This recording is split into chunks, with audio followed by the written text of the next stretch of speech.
মিয়ানমারের সামরিক জান্তা বিরোধী সশস্ত্র দুটি গোষ্ঠীর মাঝে তুমুল সংঘর্ষের ঘটনা ঘটেছে।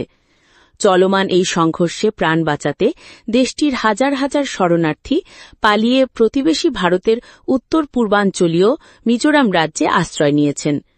সোমবার ভারতীয় কর্তৃপক্ষের বরাত দিয়ে ব্রিটিশ বার্তা সংস্থা রয়টার্সের এক প্রতিবেদনে এই তথ্য জানানো হয়েছে।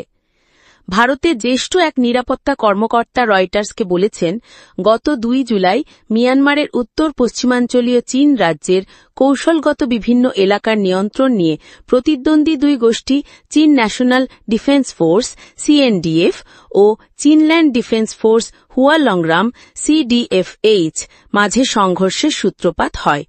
সেদিন থেকেই চীন রাজ্যের হাজার হাজার শরণার্থী সীমান্ত পেরিয়ে মিজোরামে ঢুকতে শুরু করেন।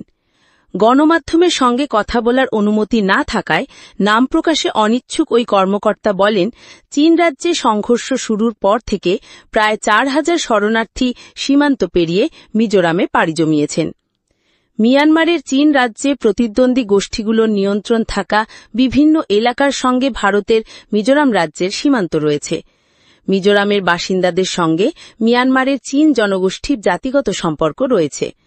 ২০২১ সালের ফেব্রুয়ারিতে সামরিক অভ্যুত্থানের মাধ্যমে মিয়ানমারে অং সান সুচি নেতৃত্বাধীন সরকারের পতনের পর থেকেই হাজার হাজার শরণার্থীকে আশ্রয় দিয়ে আসছে মিজোরাম। মিজোরামের স্বরাষ্ট্রমন্ত্রী কে সাবদাঙ্গা মিয়ানমারের নতুন শরণার্থীদের ওই রাজ্যে পৌঁছানোর তথ্য নিশ্চিত করেছেন।